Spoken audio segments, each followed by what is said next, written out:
Imagine leaving your family on a distant island, promising to return with help, and when you finally come back, they're gone.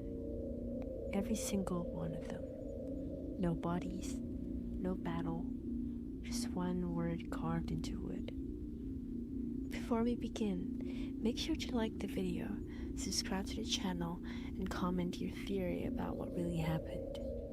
Because this is one of history's greatest unsolved mysteries. And tonight, we're telling the story of the Lost Colony.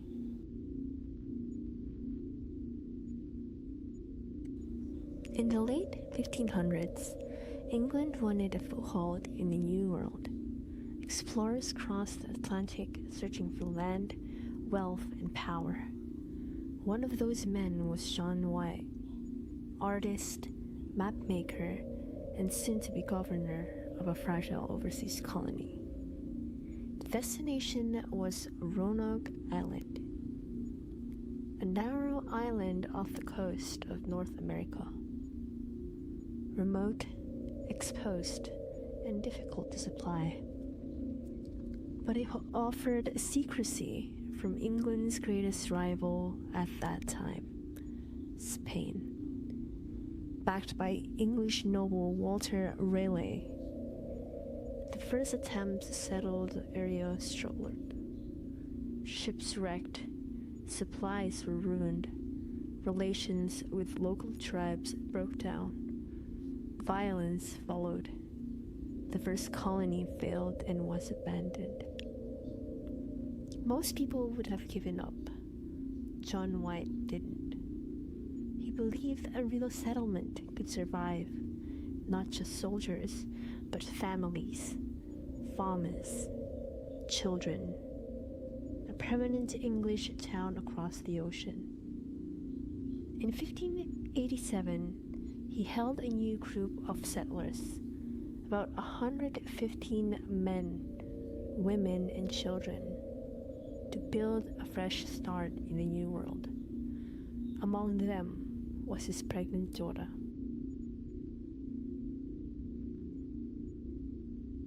The plan was to settle farther north, near the Chesapeake Bay.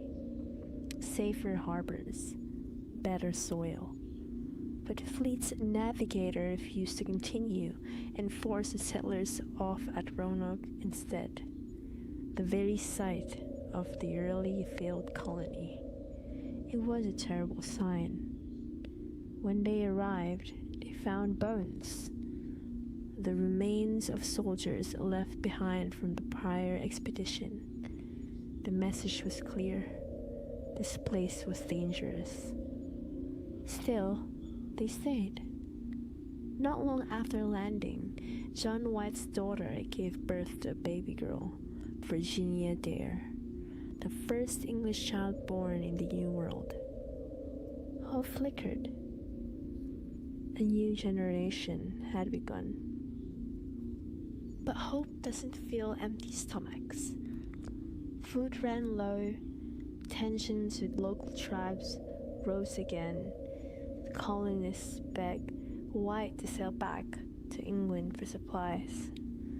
Just a short trip, they believed. He resisted at first. Leaving meant abandoning his family. But finally, he agreed. He sailed away in the late 1587. He wouldn't return for 3 years. When White reached England, disaster blocked his return. War with Spain was erupting. By order of Elizabeth I, ships were held back for defense. Civilian voyages were restricted. White pleaded, negotiated, and searched for passage, but the Atlantic remained closed to him. Years passed.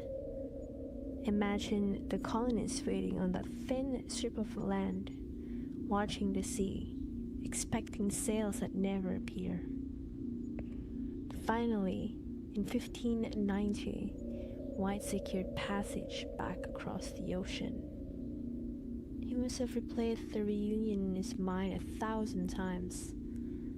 He would step ashore, his family would run to him. The nightmare would be over, but that is not what happened.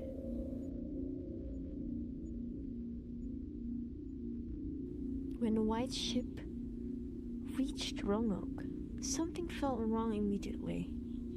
The settlement was silent. No smoke, no voices, no movement. The buildings were still standing, but overgrown, weathered, abandoned. Houses had carefully dismantled. Heavy items removed. There were no signs of battle, no graves, no remains. It looked as if it was planned. Then White found a clue. Carved into a wooden post was a single word: Croatoan. And carved into a nearby tree, Cro. Before he had left years earlier, White had agreed on a code with the settlers. If they relocated, they would have carved their destination. If they were forced to leave under threat, they would add a cross symbol. But there weren't. To White, the message meant that they have moved voluntarily to Croatoan Island, home of a friendly tribe. He begged the ship's captain to sail there immediately. A storm hit. The anchor cable snapped. The crew refused to continue. They turned back, and John White never saw his family again.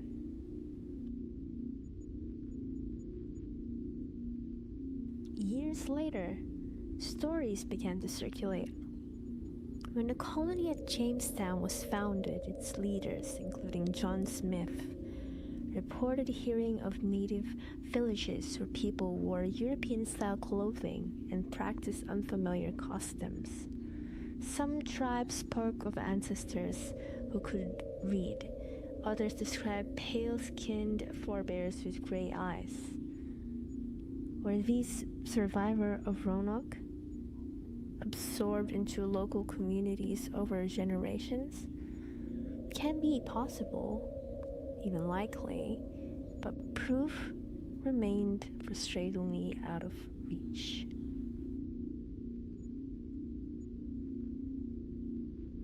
Centuries later, researchers re-examined one of John White's original map.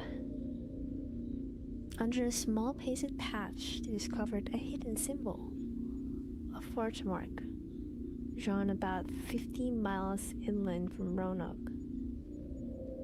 A concealed backup location, the place now called Site X.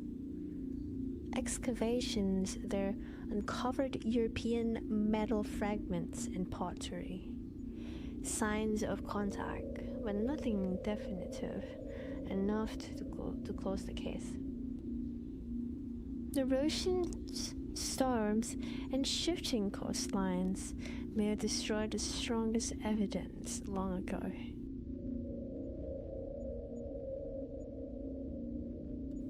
The leading theory today is not massacre, but migration. With supplies failing and rescue delayed, the colony is likely split into groups. One group moved inland towards the hidden fort location.